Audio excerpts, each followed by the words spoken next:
Colombia acusa a Perú de apropiarse de isla en el río Amazonas. Presidente Petro dice que defenderá soberanía. Respuesta con protesta de Perú contra Colombia. Es legítima y legal la acción, dice la Cancillería de ese país. Cancillería de Colombia asegura que se viola Tratado de Río de Janeiro y que se buscará solución diplomática. Renuncia ministra de Ambiente Lena Yanina Estrada al gobierno Petro. En reemplazo, entrará la exministra de Minas, Irene Vélez. Exclusivo Noticentro 1. Revelamos los comprobantes de pago de las disidencias FARC, de alias Iván Mordisco, a militares del Ejército Nacional. Vendían armas e información confidencial. Segundo día de paro minero en Boyacá y Cundinamarca. Cierres viales afectan paso de alimentos y viajeros. En medio de tensiones territoriales preexistentes entre Perú y Colombia, el presidente Gustavo Petro acusó a Perú de apropiarse de la isla de Santa Rosa en el río Amazonas. La conmemoración de la batalla de Boyacá del próximo 7 de agosto fue trasladada a Leticia en el Amazonas por una razón geopolítica. El presidente Gustavo Petro denunció públicamente que el gobierno del Perú estaría violando el Tratado de Río de Janeiro al ocupar 6 islas que según el acuerdo le pertenecen a Colombia. Otra vez el gobierno de Perú ha ocupado un territorio que es de Colombia y ha violado el protocolo de Río de Janeiro que le puso fin al conflicto. Según Petro, han surgido nuevas islas al norte de la línea más profunda del río Amazonas, que fue establecida como frontera binacional. Afirma que el gobierno peruano se estaría apropiando de estos territorios y que incluso habría creado la capital de un nuevo municipio en suelo que por tratado sería colombiano. El gobierno de Perú presentó una protesta diplomática ante el presidente Gustavo Petro luego de que este afirmara que hubo un presunto copamiento de territorio colombiano por parte de autoridades peruanas. Según el gobierno de Lima, la soberanía sobre la isla en cuestión es de ellos.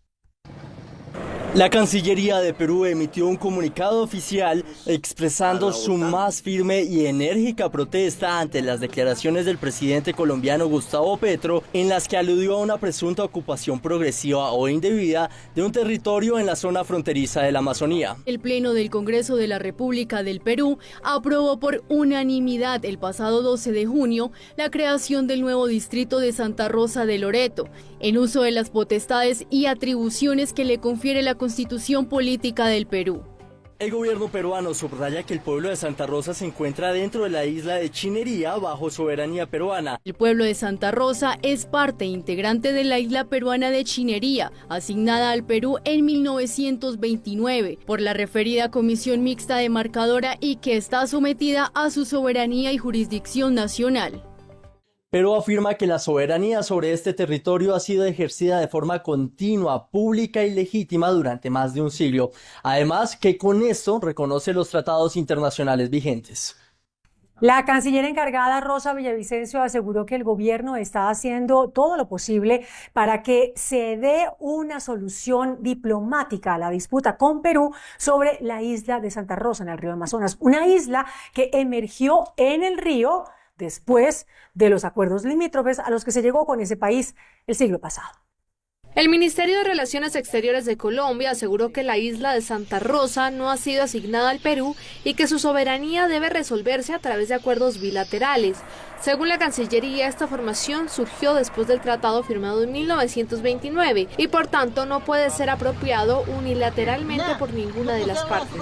Ya se han emitido 2 notas verbales de protesta por haber declarado mediante ley unilateralmente cuando estamos procurando el diálogo y las soluciones bilaterales en función de un marco jurídico internacional. La respuesta oficial se dio luego de que el gobierno peruano promulgara la ley que crea el distrito de Santa Rosa de Loreto en una zona que Colombia considera sin asignación definitiva. Para Bogotá, esta decisión constituye una violación del Tratado de Río de Janeiro. El ministro del Interior, Armando Benetti, aseguró que hay que defender el territorio y confirmó que todo el gobierno viajará a Leticia para hacer presencia.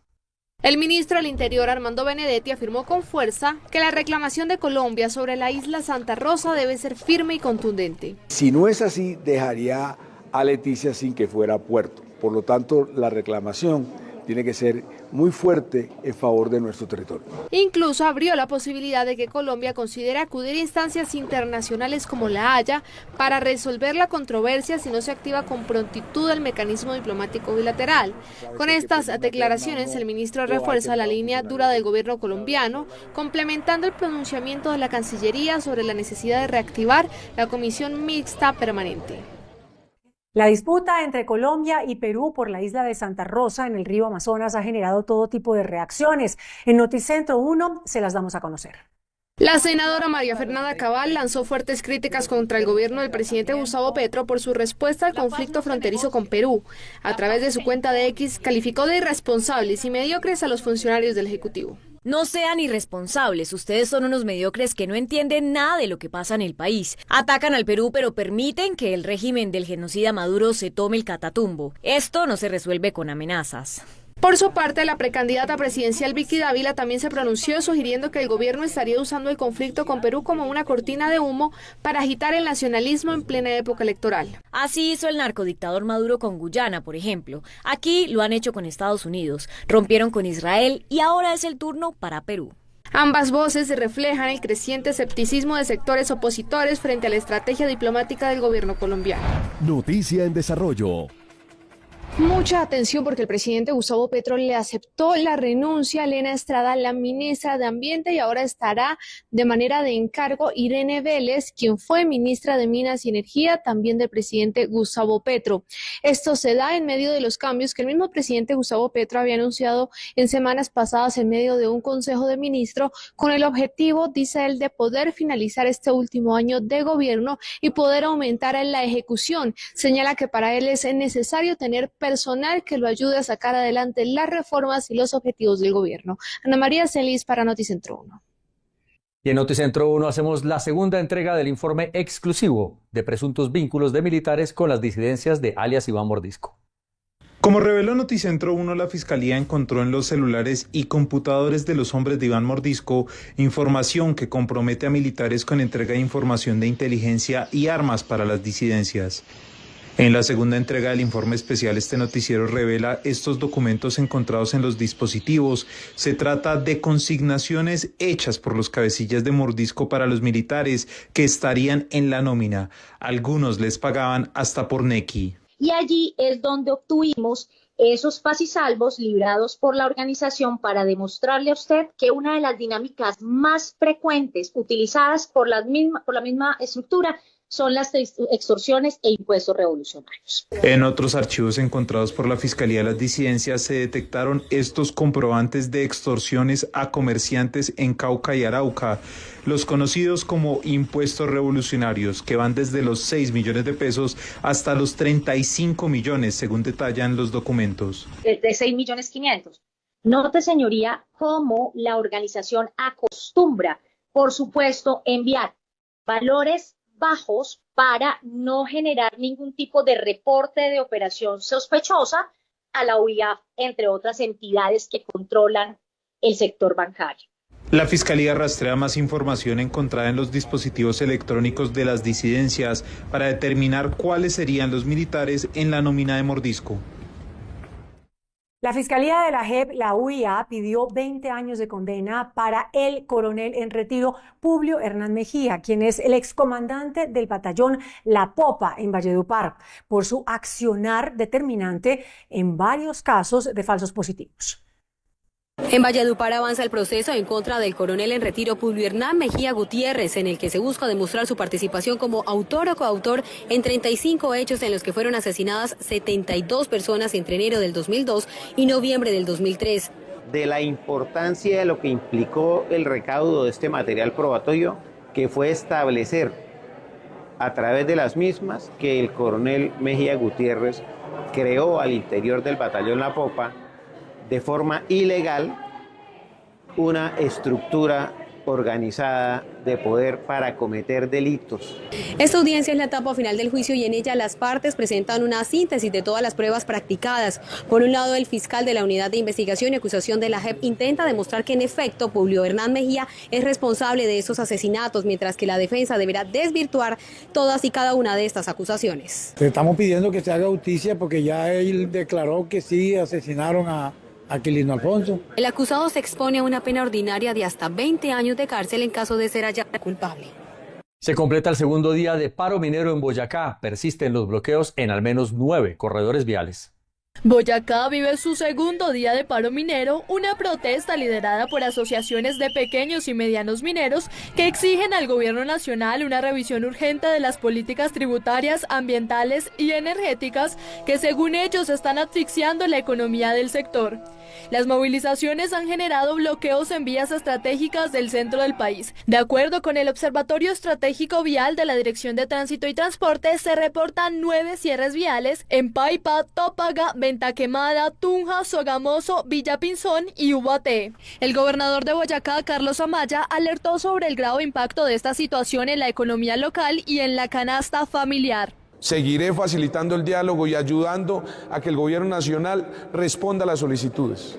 Hoy mismo hablé con el presidente de la República para explicarle que en ningún caso ni ningún paramero está pidiendo que se pueda hacer explotación de carbón en el páramo, ni ningún minero está pidiendo que se pueda hacer explotación en el páramo. Son causas distintas, problemáticas distintas que deben ser abordadas de manera distinta. Mientras tanto, y como parte de los primeros gestos hacia la distensión, durante la tarde de este martes se habilitó el paso por 20 minutos en los bloqueos ubicados en Paipa y Venta Quemada, permitiendo algo de movilidad y alivio momentáneo para los transportadores.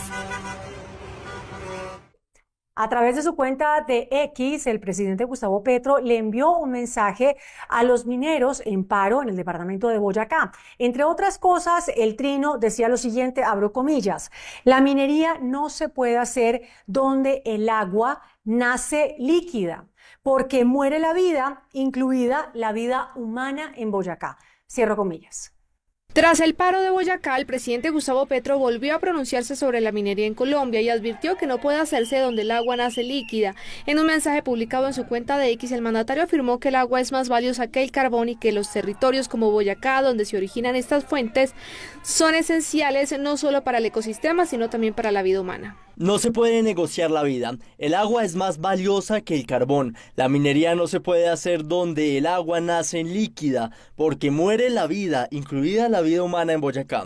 Se negocia lo justo, el tránsito hacia la economía limpia y sostenible. Según el presidente, con esto se reafirma el compromiso del gobierno con la transición energética y el abandono progresivo de los combustibles fósiles en medio de una discusión nacional sobre el equilibrio y el desarrollo económico. Un grupo de adultos mayores que representan a más de 200.000 personas que fueron víctimas de una masacre laboral hace al menos 3 décadas se encuentran ante las puertas del Palacio de Nariño. Noticentro 1 los acompañó en sus reclamos. A un costado de la calle, entre carpas viejas, plásticos negros y cobijas maltrechas, duermen hombres y mujeres que en algún momento trabajaron para el Estado. Fueron despedidos durante la reestructuración de los años 90 y han pasado más de 3 décadas desde entonces. Pero su lucha no ha terminado y hoy siguen protestando en Bogotá, esperando que el gobierno cumpla la promesa de reparar lo que consideran una injusticia histórica. Nos va a mostrar acá qué es lo que hay. Usted tiene acá de todo, papeles, cobijas. Aquí tengo yo. Estos son los papeles de mis compañeros, de toda la lista de mis compañeros. Aquí tengo yo. De los que tengo registrados acá, los que tenemos derecho yo, que no están todos, solamente prácticamente la mitad. Pero somos casi el doble. Yo duermo aquí, mire, aquí no hay colchón. Esto aquí abajo son unas tablas. O sea, el colchón es como esta colchoneta que ustedes tienen acá. No tienen colchones, duermen directamente sobre el suelo y algunos sufren de enfermedades graves. Dolores crónicos. Aquí ahí me levanto llorando, desesperado donde yo estoy, a donde estoy. Entonces me ven los compañeros, me controlan, porque hay veces me he visto y que salgo para cualquier parte, pensando que... ¿a dónde coger? A pesar de eso están aquí resistiendo las noches frías de la capital. No pueden pagar un hotel y ni siquiera un arriendo temporal. Lo que poco tienen lo comparten y lo que no tienen lo suplen con la solidaridad de los compañeros. Yo la verdad que estoy acá en Bogotá en representación de los compañeros del Ministerio de Obras Públicas Distrito 2. Cada uno aportó un granito de arena para eso, para mis pasajes, para la estadía aquí en Bogotá, donde yo me reuní con Carlos Trujillo, que es el presidente de CETRAP. Y estamos en eso, en espera de que en cualquier momento pues se decida una solución buena para todos nosotros. No hay baños, no hay atención médica, no hay funcionarios del gobierno acompañando el proceso, solo hay silencio, y ese silencio que para ellos es una forma de violencia. Muchos tienen más de 60 años, sobrevivieron al despido masivo, al desempleo, a la enfermedad y ahora al hambre, pero aún no logran sobrevivir al olvido institucional. A unos días de que se cumplan 2 meses del atentado contra Miguel Uribe, su hermana Carolina Hoyos nos cuenta las buenas noticias sobre la evolución médica del senador.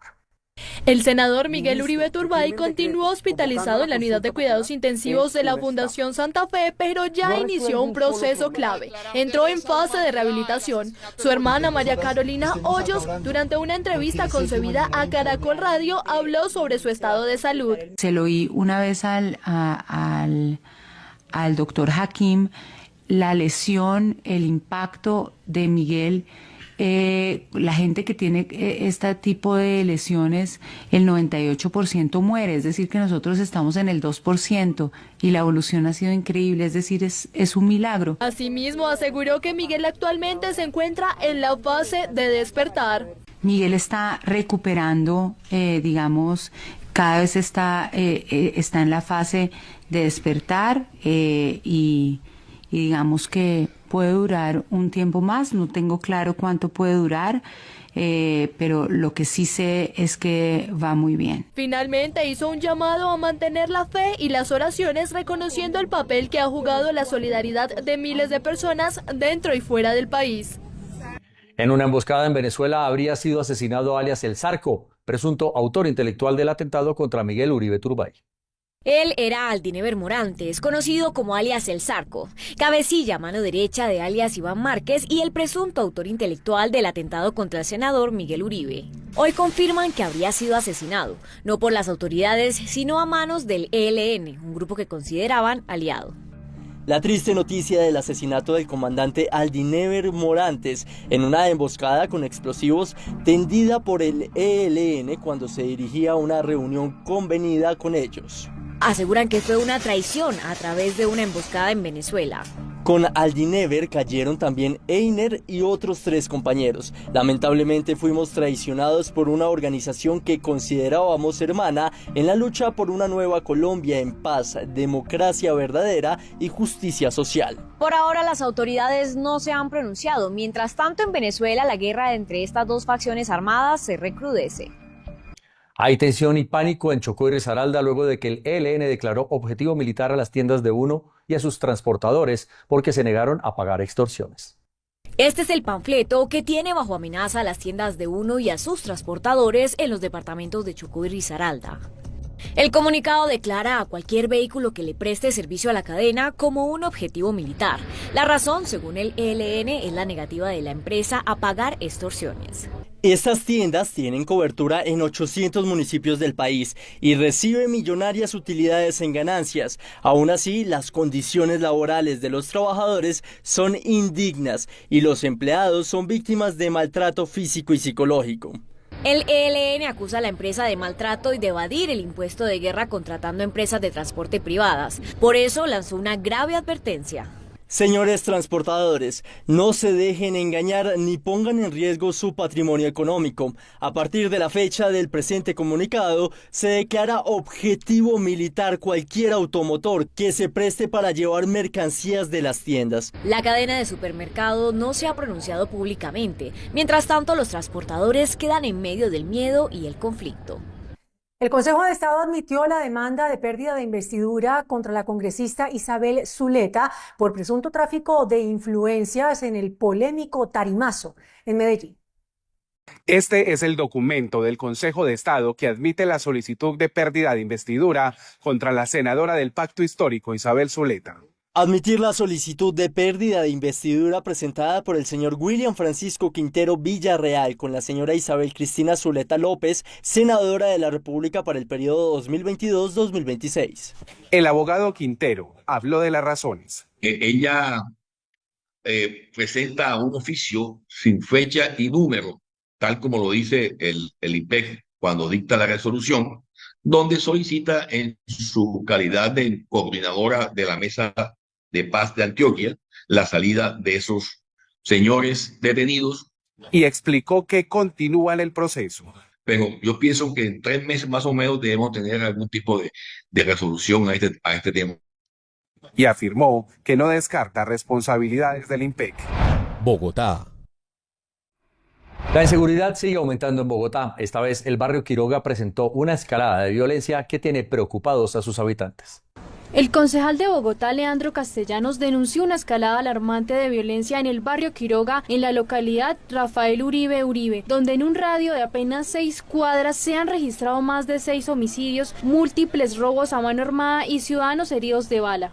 ¿Cómo no son capaces de individualizar a estos bandidos? ¿Cómo no son capaces de darle garantías en que la gente de este sector del Quiroga pueda caminar segura? En incertidumbre se encuentran los habitantes del barrio Quiroga. Esto porque han expuesto los riesgos y los robos a los que han sido víctimas y además hacen un llamado a las autoridades correspondientes para que los ayuden a mitigar esta problemática. Mi hermano mío por robar el celular le cortaron la mano.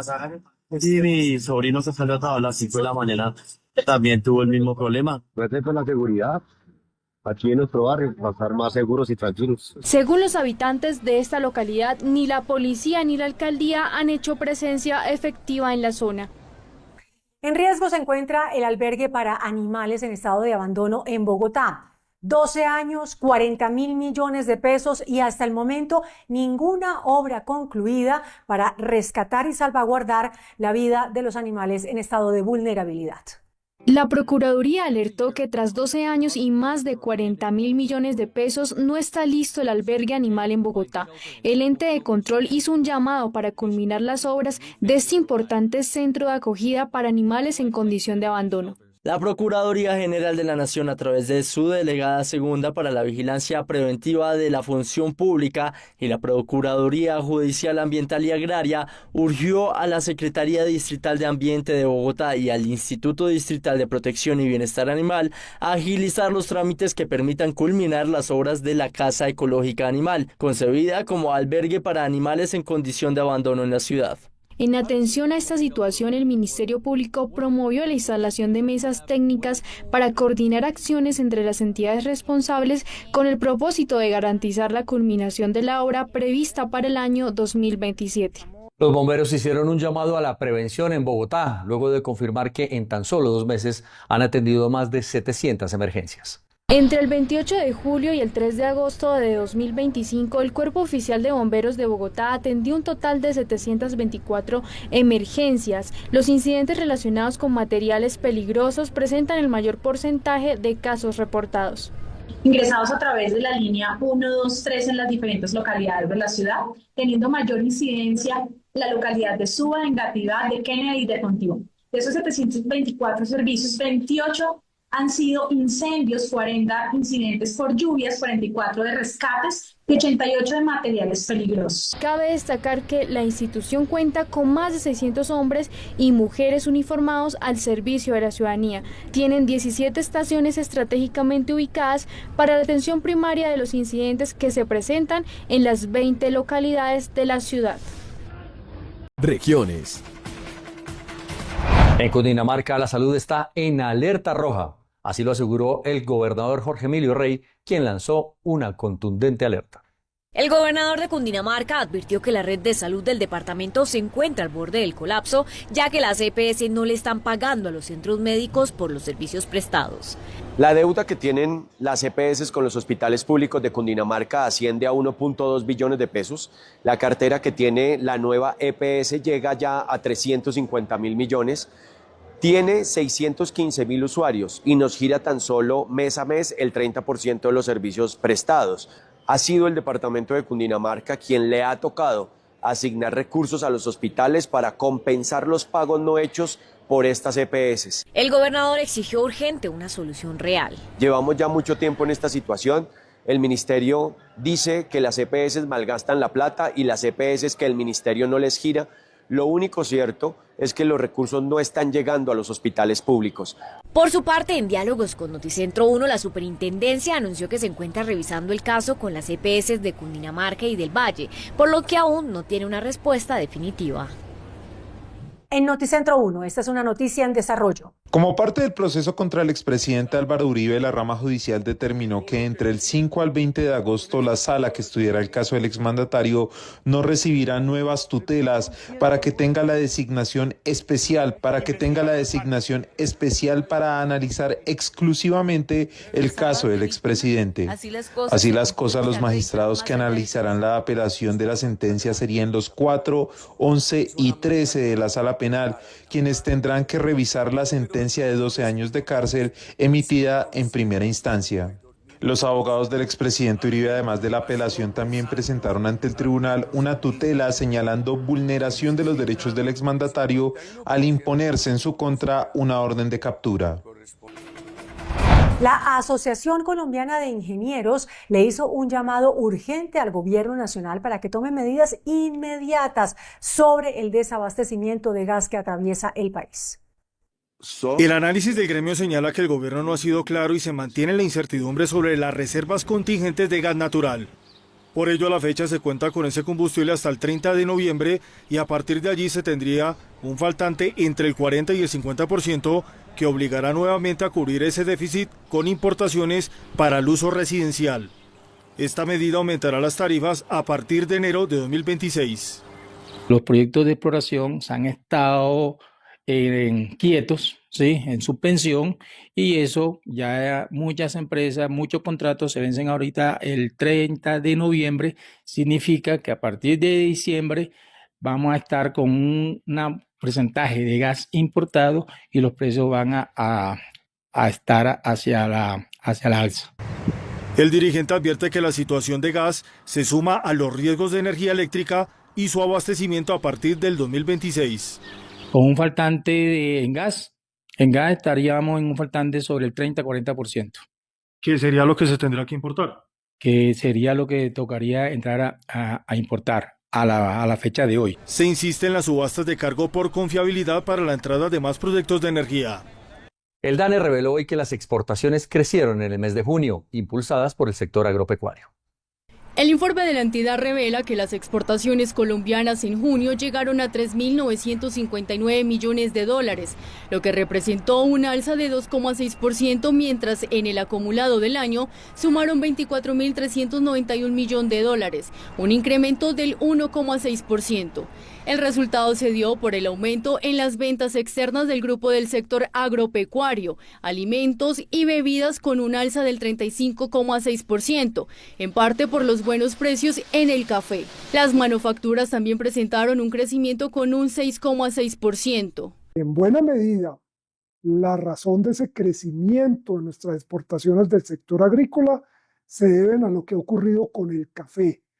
Una mayor producción, unas mayores exportaciones debido a los buenos precios internacionales. Contrario a estos sectores, las industrias extractivas siguen presentando cifras negativas que para junio cayeron 16,9%.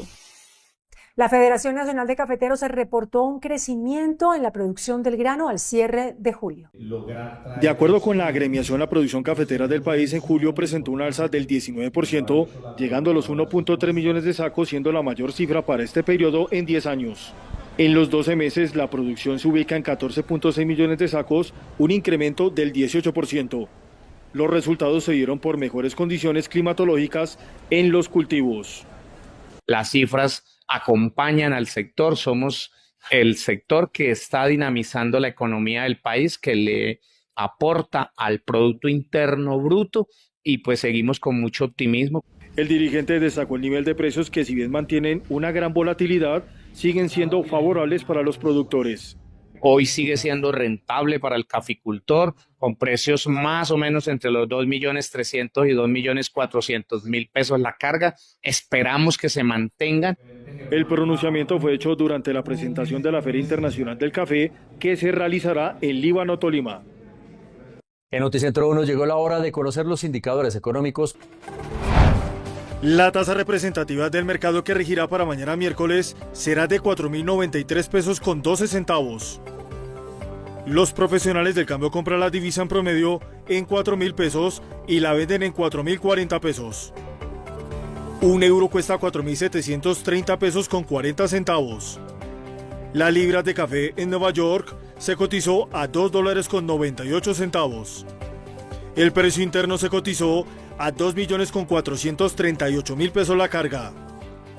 El barril de petróleo WTI se cotizó en $65.17. La referencia Brent para Colombia se cotizó en $67.70. El índice de capitalización de la Bolsa de Valores de Colombia subió 0,59% a 1.761 puntos.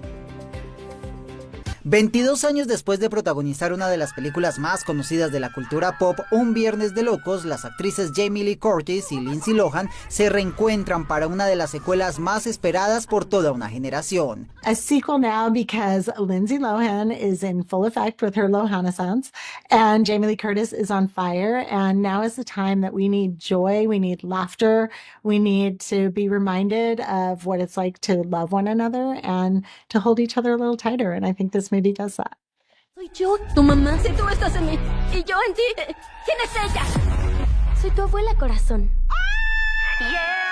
En esta segunda parte, Tess y Anna, madre e hija, vuelven a intercambiar cuerpos, en esta oportunidad con la hija y la futura hijastra del personaje de Lohan.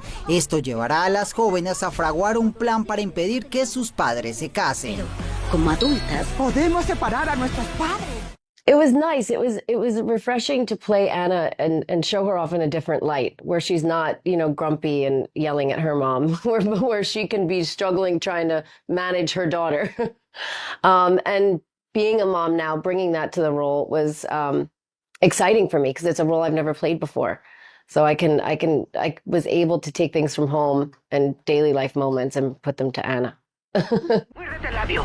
No el de arriba, el labio de abajo. Ya sé qué tienes. Es un infarto. No, solo tengo que ir al baño. Otro Viernes de Locos cuenta con su elenco original, lo que tiene felices a todos los seguidores de la historia, los cuales se reunieron en Bogotá para darle la bienvenida a esta entrega que promete mucha diversión.